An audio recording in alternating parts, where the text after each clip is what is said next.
Good morning and welcome to another edition of Our Town here on 94.9 and 99.1 The River. My name is Darren Swenson. Our Town, as always, brought to you by Decorah Bank and Trust. Hope you had a great 4th of July holiday weekend as we are to our first show of the month of July here on Our Town. A little later on in the show, always good to catch up with the local kids done good. Moran Lonning, a Luther College graduate and a Decorah High School graduate, definitely with family ties to Alameda County as well. She's recently been named the women's basketball coach at the University of Wisconsin-La Crosse. And getting a new job, moving to a new community, getting married this summer as well. So all sorts of busyness this summer for Moran and her husband, Alex. And we'll catch up with her about her life right now. We'll also talk Winneshiek County Fair. That's going to start next Tuesday, the biggest little fair in Iowa. And Becky Winkler will be our guest to talk fair, but we'll kick off the program this morning. Haven't had her on the program in a while, but good to have her back. And she will update us on various things. It's Steph Fromm. She is with Winneshiek County Development and Tourism. She will be our leadoff batter this morning on Our Town. And you're listening to it on 94.9 and 99.1 The River. It's brought to you by Decorah Bank and Trust. We haven't chatted with her in a while, and it's good to have her back on the program. Stephanie Fromm, the director of Winneshiek County Development and Tourism. Always things going on when it comes to economic development and tourism matters. And Steph, the first topic we'll get to is a general update on the Sunflower Discovery Center. How is that project coming along? It's going great. I mean, lots of progress here in the last couple of weeks that are probably more noticeable to the public than previous parts of the project. So the walls went up, which was amazing to be able to watch that. I kind of camped out on the lawn over by the hospital for a little bit just to watch them move the giant crane around hauling those big panels. So that was a pretty cool part of the process. You know, they kind of maneuver them in place and it's all very slow and tag them, spot weld them on top and bottom. And they're just kind of free hanging there until they, secure them to the building, which is pretty cool. And when it comes to the next step in the process and a potential opening for that facility, is there any sort of new timeline established now? Yeah, we're still shooting for that June of 24 open date. I think we're feeling really comfortable with that, maybe a little bit earlier, but we're at this point where that's the date we're shooting for.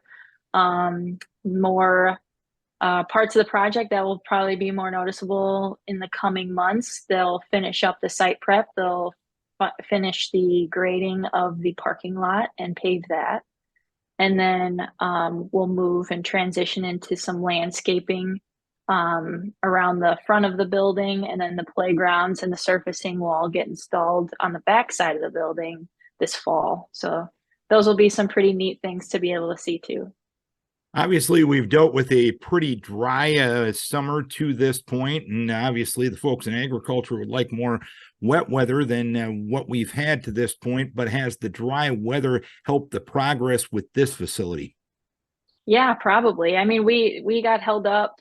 Sunflower Project got held up a little bit there because of the frost. So there was still frost inside of the building. So they couldn't actually start putting in the plumbing or roughing in the plumbing until they got rid of all the frost, and they couldn't pour the floor. So that delayed us maybe a week or so. But I mean, we've more than made up for that when they installed the precast panels, I think in 6 or 7 days. So it's been fast.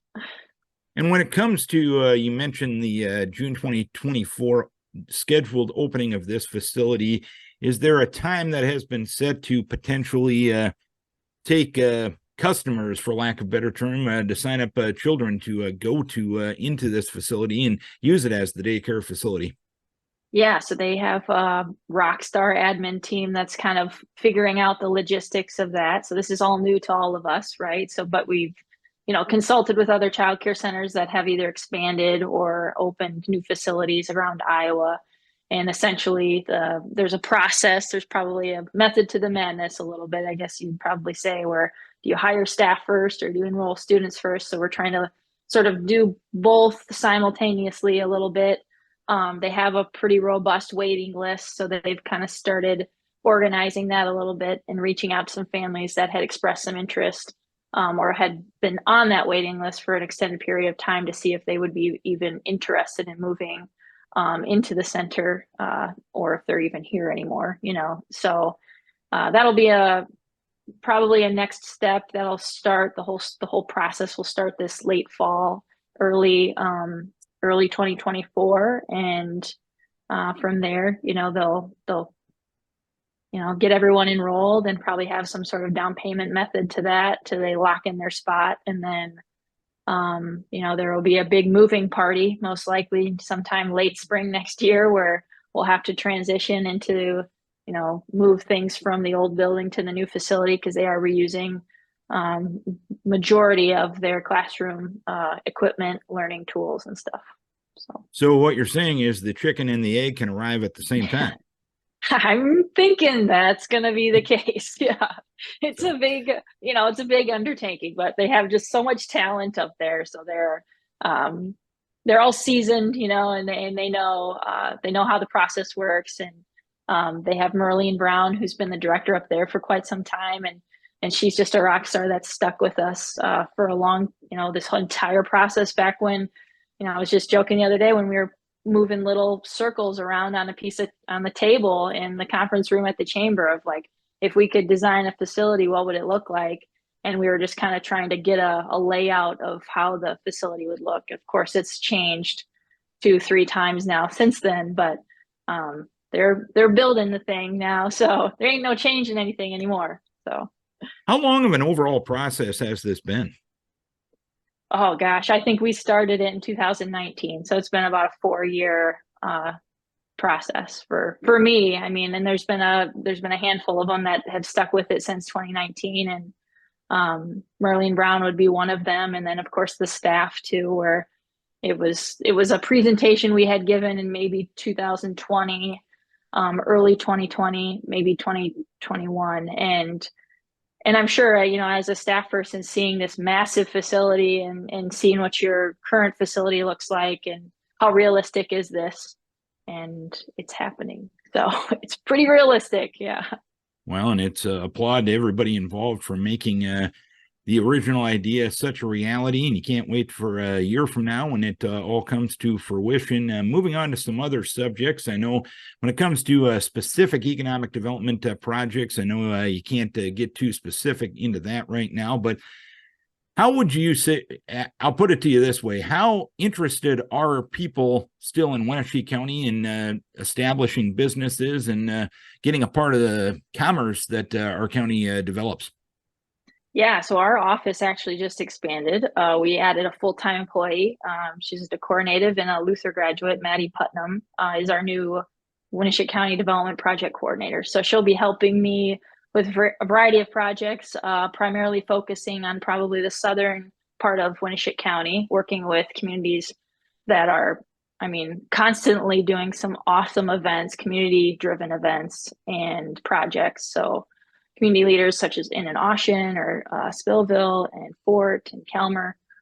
So she's just kind of getting her feet wet a little bit as to like what economic development is and how she can sort of play a role in that. So I would say the overall interest in Winneshiek County is very high. I think I don't know. I've been here over 8 years now, but we have board members that have been on the board for 20, 30 years, and it comes up pretty consistently that they've never seen so much development happen in the county, and it just seems to be getting bigger and more. So that's exciting, I guess, in a role like mine. So I also wear this Decorah Jobs hat, which is the local Decorah economic development group, and we are currently currently doing a pretty significant grading project up in the business park that is pretty exciting. And it's backed by the water tower. So it's along Sweet Parkway, and it's about a 10.5-acre sort of chunk of the business park that had some pretty tough terrain and topography issues. So we are doing a big regional stormwater plan and big grading to get those those sites more shovel ready than they were before. So that's been a little bit of a learning curve for me, because we've had lots of engineering meetings and stormwater meetings, and finally bid it out, and I believe it's almost completed. So that's been kind of cool to see that. It's right next to the apartments if you are up there looking around. So that's just us getting some sites ready. Yeah. And always good to have things moving in the right direction when it comes to that matter. Obviously, tourism a part of your office as well, and it's a big time of year for tourism for everybody. And how many folks have you seen here when it comes to folks visiting the area? Yeah, so we work very closely with our partners, the Decorah Area Chamber. They manage the visitor center in the building. And then Alyssa Ritter is the Visit Decorah branding sort of expert. And you'll see all of the social media and the website updates are done by Alyssa. And they just, I mean, we have a wonderful working partnership within the building that we all kind of take different pieces of tourism and try to push that out there. But we all play this sort of neat little role and work together on that. So I would say just recently we just met. I guess we have a small group of us working to promote the Decorah Scorpion. I don't know the exact name of it. They know it better than I do.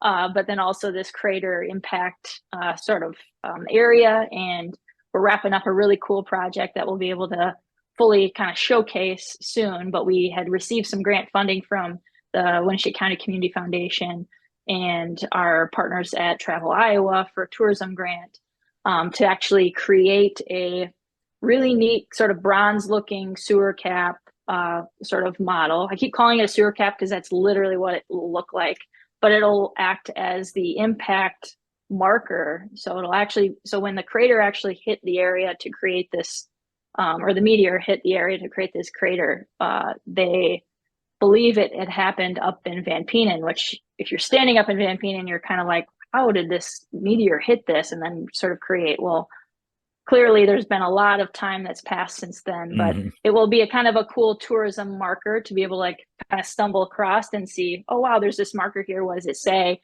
And it's very detailed as to, well, the meteor hit X number of, millions, billions of years ago. And be a cool picture or photo opportunity is what we're hoping it to be. And then also kind of promote it to tourists that come into the building. And how important is that continuity that you talked about between your office, the chamber office, Decorah Jobs, the tourism aspect end of things? How important is working together, knowing the fact that if you're all pulling a rope in the same direction, it does everybody good? Oh, we can't say it enough. I mean, I feel like we're constantly lifting each other up and challenging each other to do more and do better. And at least within the building, it's just a wonderful working environment. It's pretty fun too. So everyone's got fun personalities, and it makes coming to work every day more enjoyable. So no doubt about it. Anything else, as long as you got the forum this morning, anything else you want to pass on to the public from your office, or anything, I guess, you want to pass on? Sure. Yeah. No, the only little thing that I'd probably shameless plug is that Sunflower is continuing to fundraise. They have about just over $500,000 left to raise in their campaign. They've secured just over $8 million between grants and donations, and it is almost there. We just got to get them across that finish line so that we really set them up for success in the future. They keep tuition affordable for families, and they employ a whole lot of wonderful people that deal with children every day. All right, Steph, we appreciate the check in on many different subjects this morning. Always good catching up with you. Appreciate the time as always, and here's to a great rest of the summer in Decorah and Winneshiek County. All right, you're the best. Thank you. Stephanie Fromm, the Director of Winneshiek County Development and Tourism. Coming up next week is the biggest little fair in Iowa, the Winneshiek County Fair, and the 2023 edition thereof. Becky Winkler is joining us to preview the fair. And Becky, just as a tip of the hat to Fair Board members, how much work goes into getting to the point where the fair goes on next week? Oh, we as soon as the fair is done, we start getting prepared for the next year. The months before, directly before the fair, We do a lot of behind the scene work. We contact sponsors. We get a hold of the entertainment. We line up all the activities that go on during the day. Just takes a lot of work, and then we try to spruce up the fairground so it looks inviting for the fair, but we want it to look that way all year round. And you talk about the sponsorship. I know following your social media accounts, seems like the community really gets behind you, and that has to be rewarding for you. Oh, very rewarding. We wouldn't be able to put the fair on without our sponsors.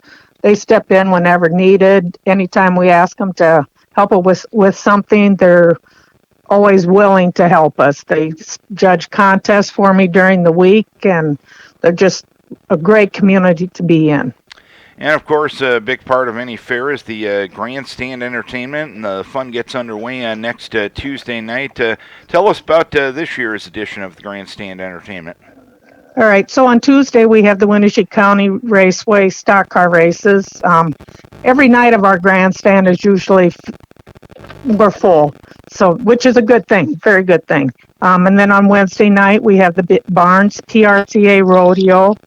Thursday we have the NTPA Truck and Tractor Pull. On Friday we open with Chad Brock and Jared Turner, and our headliner is Easton Corbin. And then on Saturday night we open with our local Corey Farley, and our headliner is John Michael Montgomery. And I understand the button system is available once again for grandstand entertainment this year. Yes, it is. We're trying something different this year. We have two different buttons. We have a non-music button, which is for Tuesday, Wednesday, Thursday. Before the fair, it's $25. During the fair, it's $30.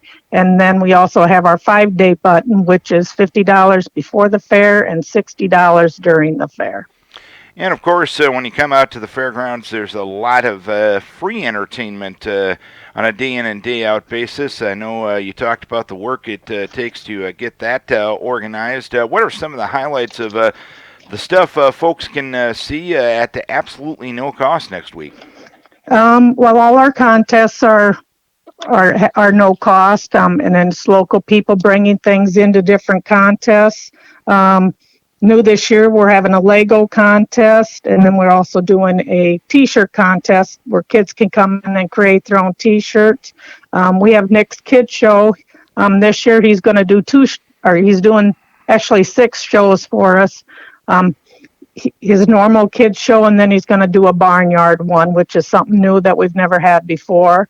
And then on Wednesday, we also have Molly B, which she always brings in the older crowd, and that's free entertainment in the grandstand.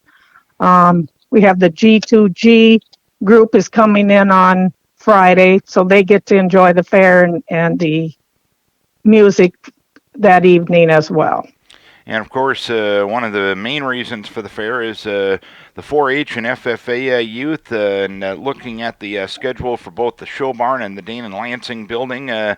Those two buildings going to be busy places next Tuesday through Saturday. Oh, absolutely. The fair is centered around the 4-H youth, 4-H and FFA youth. We try and keep the buildings or the barns are full again, from what I hear from the extension. And we hope the kids enjoy themselves and learn something, and something to remember their childhood from. And plenty of food options at the fair. That's one of the fun parts of the fair for everybody else. If you leave the fairgrounds hungry, it's your own darn fault, right? Oh, absolutely. You know, you have to visit the cattlemen's, the dairy bar, learn stand, the 4-H stand. We have cheese curds. You know, you should not go away hungry. And another year with Evans United shows on the Midway once again, one of the Midwest top midways, and they always do a great job. And it's been a partnership that you have had for years, and here it is continuing once again. Oh yeah, they enjoy coming to our area. We always our Midway is always full, and that's one reason we kind of work our fair schedule around them so that we know that we can get them from year to year. Anything else folks need to know about the fair coming up next week? Anything we're missing? Anything else you want to pass on as long as you got the forum?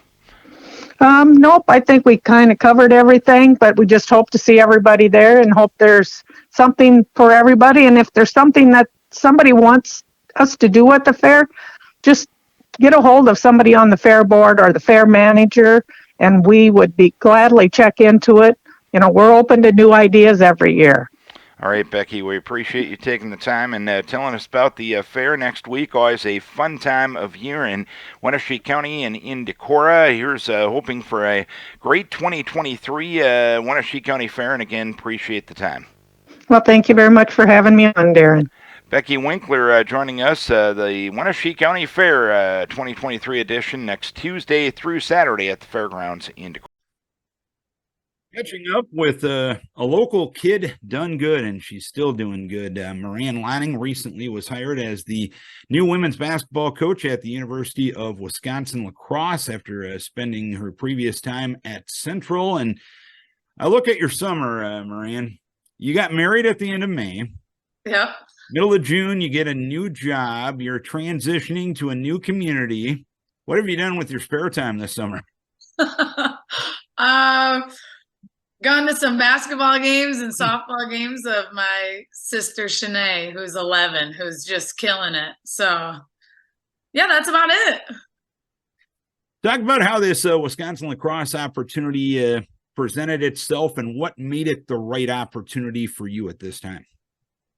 Yeah, like you said, we're getting married, and I have loved my time at Central and wasn't looking for anything, especially in that week. We were pretty preoccupied.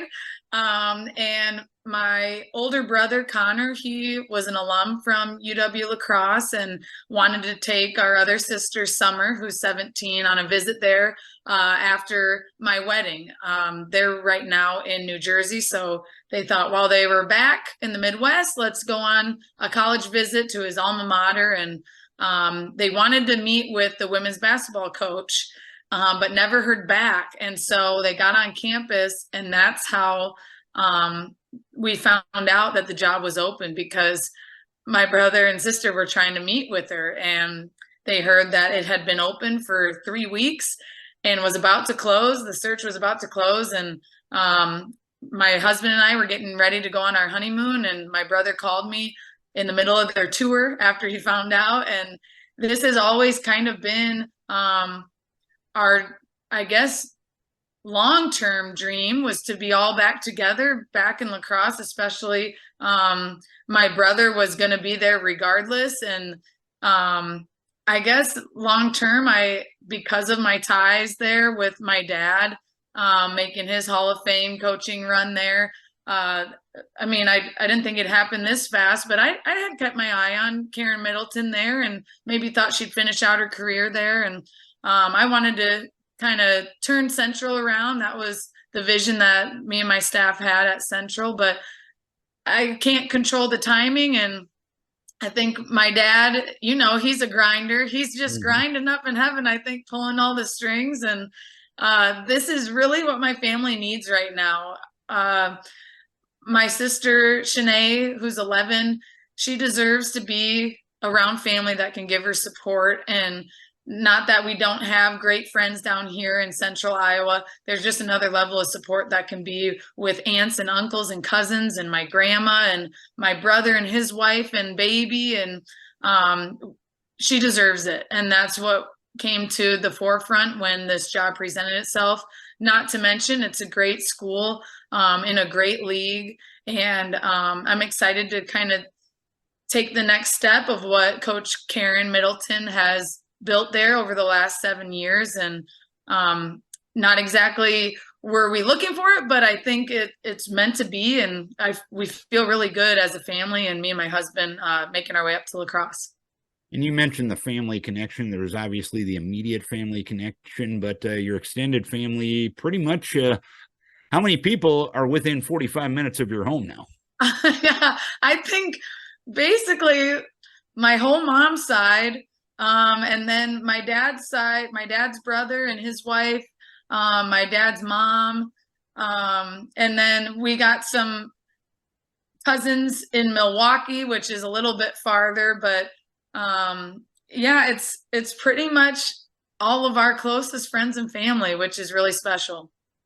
And you mentioned the symmetry central to Wisconsin lacrosse, much like your dad, Greg.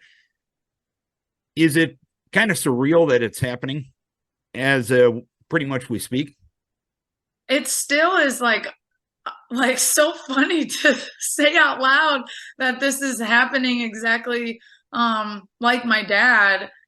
And I feel him with us, and I feel like it is the right move for all of us to be together. And before he died, he was really breaking through to us as kids, of helping us realize that family is everything, and family is the answer to most situations. And we have been scattered across not just the country, but the world these last 7 years, 8 years. And so it still is surreal. And I think when I finally do get to Mitchell Hall and start walking in there every day, I think I'll feel even more like my dad. And I love that feeling.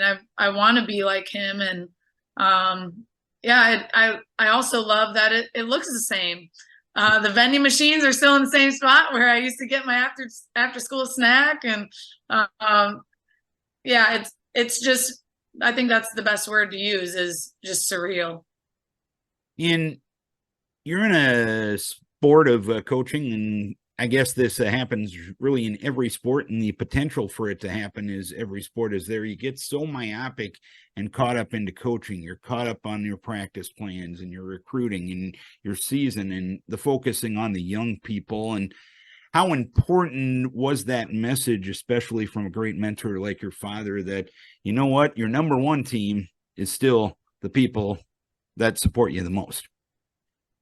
Yeah, because if anyone knows him, he had so much urgency with everything that he did in life. And that's what I want to try to teach my players, and eventually our kids, is that you can be all in on everything at the same time. And you can grind hard throughout the week in your job, or for an athlete, you can get your workouts in Monday, Tuesday, Wednesday, Thursday, Friday, but you also, if you plan ahead, work hard in the morning, get up and get your workout in, you can still have your fun with your family, or you can still make sure that you're giving to everyone. I mean, if anyone knew my dad, they thought he was the only one.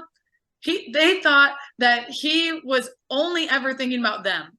That's what's so crazy, is that he did that for everybody, not just us kids. And he had 6 kids to do that too. Like, I'm telling you, he would call and be talking to my brother Connor about their health insurance business while making a full scouting report for me and my team while I was at Simpson, and helping my sister Gara write a screenplay for comedy. And it's just like, meanwhile, raising 2 more daughters, and like, not to mention emailing people back in Decorah, or calling the Dubuque wrestling coach McGovern, and it's just nuts. But you can make a difference when you're serving others, and just being in the moment, and trying to keep, I mean, for him, it was keeping God first. And I think that is kind of what guided him, but also his like gritty, grindy mentality of, yeah, we are going to work hard, and yeah, things aren't going to always be easy and sunshine and rainbows, but you can find the positives when things are tough. And actually, he taught us to invite the struggle. It's like, so once you get to that point of like, hey, you know it's going to be hard, you might as well start embracing the struggle and inviting it and looking for it, because that's what makes you stronger. And so it's just all of these lessons that he would teach us ended up being the key lessons for us to get through this hard time without him. The 2 things that he would always say, and that all his wrestlers probably can hear him saying, is he'd tell everybody, you're right where you want to be. He would just make you believe that you're right where you are supposed to be. But he'd pair that with keep going through the hard stuff, and keep pushing, and not settle, but still make you comfortable even when you're uncomfortable. So just as this vicious cycle that can take you, I think, into a really successful life. If you're following that with life or your sport or your work or your family. I don't even know what you asked me, but that's my dad. And it was very well stated. Looking back on your career, going back to your time as a student athlete and then getting into the coaching profession, was there a moment that you decided that coaching was the right thing for you professionally?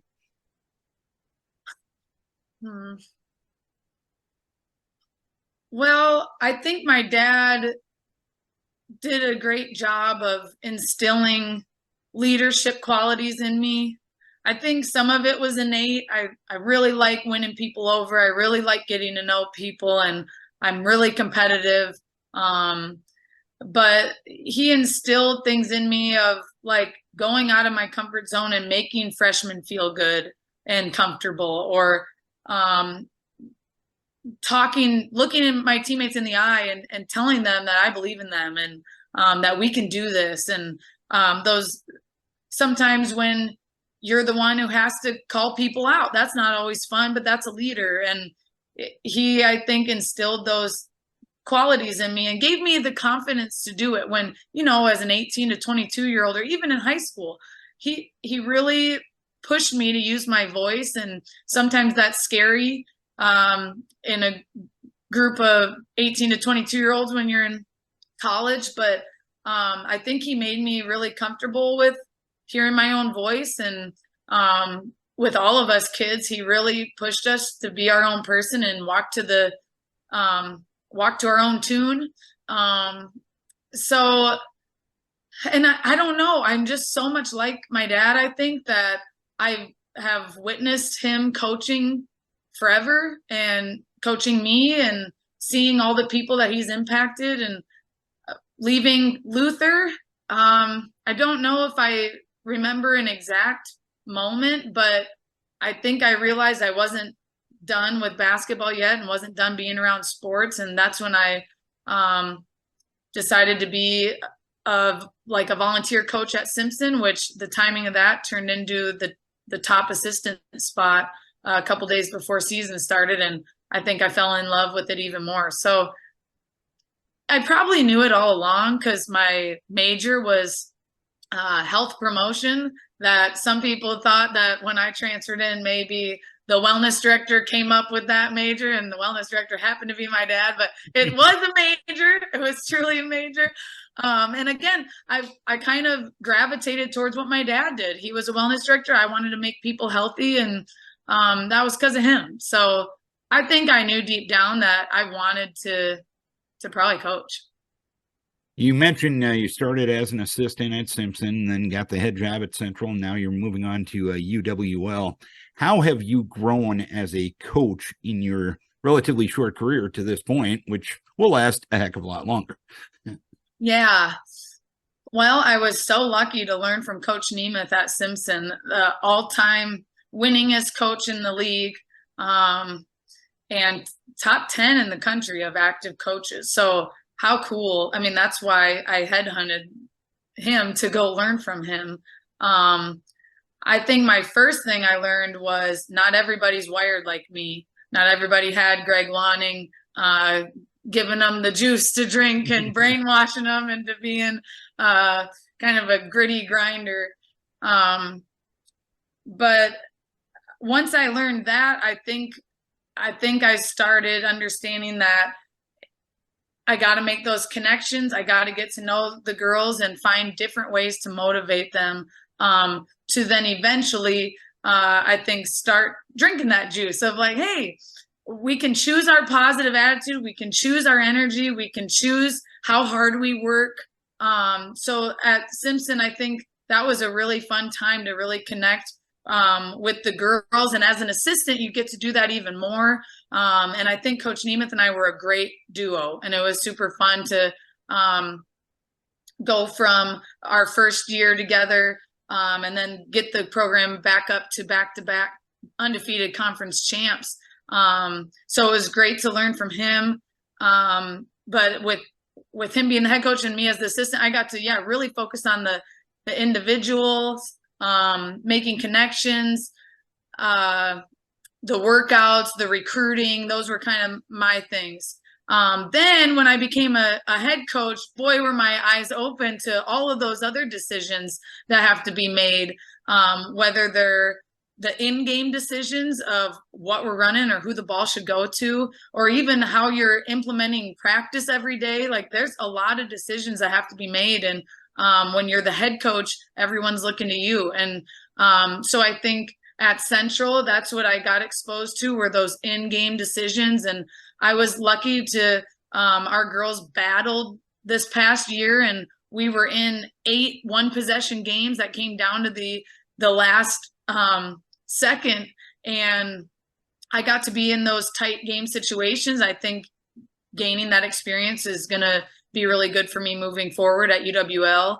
But I think also I learned that I need to delegate and allow others to take some things off my plate as a head coach, and be willing to empower others. And I want to empower my staff to feel confident and lead. And the more of us that are all on the same page, we're going to be even stronger. And then the last thing is, I really, really am bought into now. It all starts with character building. And that's what I need to make sure we always come back to. Like you said, you can get wrapped up in the practices, the games, the recruiting, all of this fast pace. But if we don't have women with high character, they're not going to go on and live great lives and lead in society. And that's the main thing. I want to build strong, confident women with high character, and the high character will propel them into whatever they want to do in life. So yeah, I've learned a lot, and I've failed a lot, especially this past year at Central. And I know that I don't look at failure as a bad thing. I because my dad look at it as an essential thing that you learn from. I got to ask you, and I feel I can fairly ask you because I know you pretty well. You mentioned the delegating. Was that difficult for you?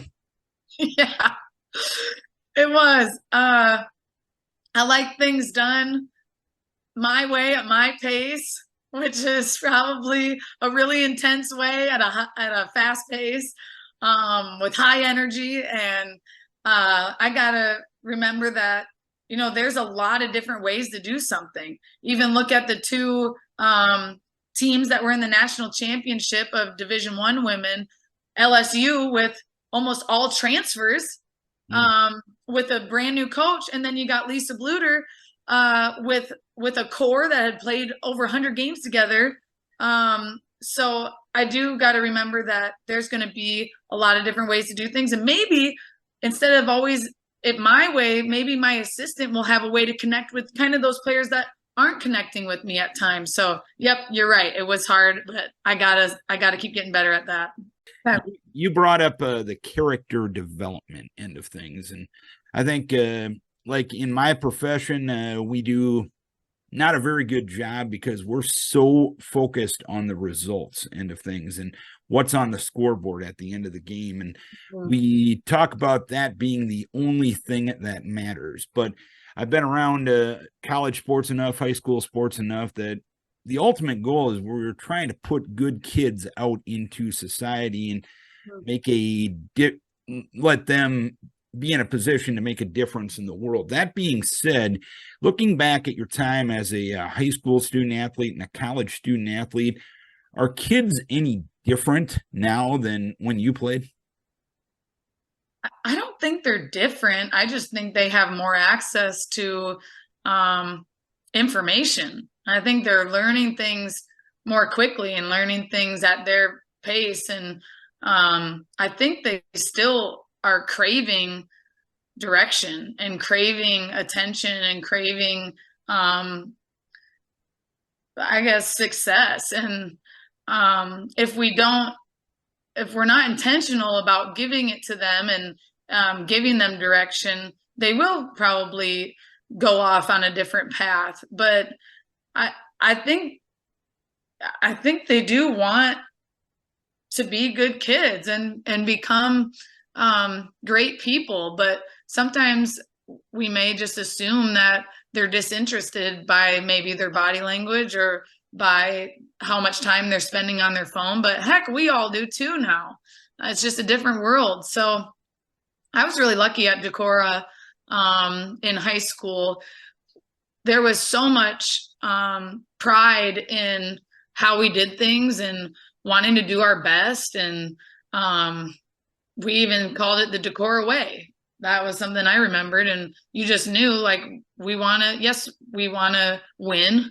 But how you win is usually all of those little things of doing things right and holding each other accountable and holding yourself accountable and making sure we're being respectful. And it's off the court stuff too, or off the field stuff too, that our coaches and our teachers pushed us to be the best that we could be. And a lot of us were in everything. A lot of us were in every sport and band and choir and speech. And I think we just became really well-rounded kids because of that.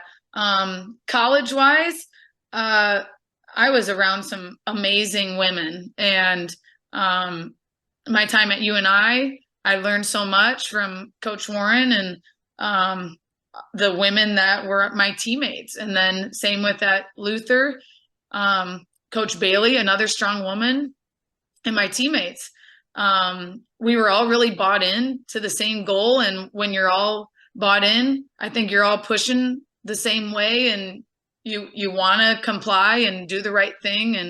And then to have a real life example of looking at this young, spunky blonde Coach Bailey, I saw that I could do it too. And I'm really lucky to have all those women to, if you can see it, you can be it. And yeah, so I don't think kids are different. I think we just got to be more intentional about the use of our time and really verbalizing things and giving them the opportunity to become those things and not count them out. And I think it's also one of the things, and I'm speaking from the outside looking in, obviously, but I think most importantly, kids may not want to admit this. They want to be cared about. Would you admit that? I think so. And I think I need to make sure I'm continuing to check myself and being really, really intentional. With my 1 year at Central, I think it was difficult to try to get to know everybody all at once, where when you're at a place for a while, you get to gain those relationships as you recruit the kids from their junior year of high school till their freshman year on campus. That's a lot of talking and getting to know them. And so what I learned at Central is I should have even done a better job and put even more time into it.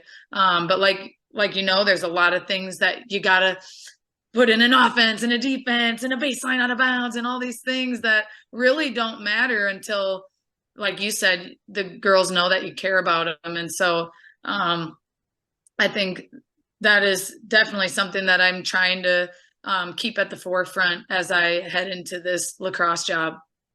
And from a recruiting standpoint, what have you learned about recruiting in your years as a college coach, and how have you adapted and maybe changed a little bit on how you approach recruiting? I think it's the same thing that you're talking about. I think they want to feel cared about and feel special and make a connection. And I think the more comfortable people feel, the more comfortable these young women feel with me as a coach, with the campus, with the players, I think the more likely it is that they're going to have a hard time saying no. Now, I do know that they're at the D3 level. We can't give athletic scholarships, but that's okay with me. I think if girls want to go for it, like I did when I had the dream of going to Division I at UNI, I try to cheer them on and say, you're the type of girl that I want. I want someone who maybe has big aspirations, and I know the difference that they can make if and when they do come back to the D3 level. Now I also know that Division III could bring in different types of girls that maybe want to focus on academics more. Maybe they can have more job shadowing hours at this level compared to the D2 or the D1 world. So I think I've just learned more and more about the benefits of Division III, and I think I have a unique perspective as I went Division I immediately out of high school, was on that side of things, and then transferred and had a great experience at Luther. So I think I just want to keep making them feel wanted and feel special. But then also really, really make sure that they are aligned with my vision and how I want a program ran. And if we can make sure we're checking boxes as we go, we'll save time later that they'll feel good and we'll know it's a good fit. All right, Marianne, we appreciate you taking some time to catch up with where you're at. I know I'm not supposed to be biased in my position, but you're one of the favorite student athletes I've ever gotten to cover, and you're more importantly, one of the favorite people I've ever gotten to cover, and it's great to see you still making a difference in a young person's lives. Congrats on the new position. Congrats on your marriage to Alex, and I know you're going to do great things at Wisconsin Lacrosse. Thanks for taking the time today, my friend. Goob, you don't get to get off yet because I want to say a couple things about you. Okay. You are by far, and no bias at all, you are by far the best, the greatest. You are the voice of my past, my present, and I just love talking to you and love seeing you and love giving you a big hug every time I do. And you're one of the best people that I've ever known, and you are impacting lives still. And I hope you keep doing it. And now being up closer to you, hopefully we can run into each other even more. I'd be all for that. Appreciate it, Mo. Moran, Lonning, Decorah native, Decorah High School graduate, actually a lacrosse native to be precise, but a Decorah High School graduate, a Luther College graduate, now the head coach at Wisconsin Lacrosse in women's basketball. Hey, thank you to our guest on the program this morning, Stephanie Fromm from Winneshiek County Development and Tourism. Also, Becky Winkler from the biggest little fair in Iowa, the Winneshiek County Fair, starting next Tuesday in Decorah. And had fun catching up with the Moran Lonning. Moran with Alamakee County ties with her immediate family. Also a Decorah High School graduate and a Luther College graduate, taking the next step in her coaching career. She's going to be coaching the Wisconsin Lacrosse Eagles women's basketball team next year, taking a similar coaching path that her father Greg did.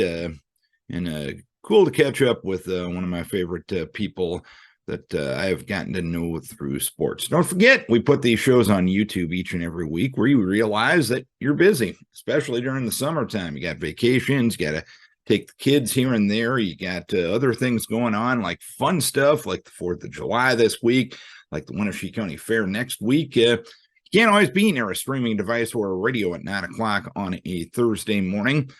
And we want to bring the interesting guests to you on your schedule. So if you're out gallivanting on YouTube, a great way to do it today is 7-6 Our Town program.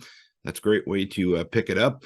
Also, you can get all those links at our Facebook pages for LA Communications, including 94.9 and 99.1 The River, Bluff Country 103.5 KNEI, KVIK 104.7, and Hawk Rock 100.5. It's the way we do our best to connect the community to you here at LA Communications. A big thank you to our guest. A big thank you to our sponsor, Decorah Bank and Trust. And the biggest thank you to you, that's right, you, for tuning in, for logging on, or for watching Our Town on 94.9 and 99.1 The River.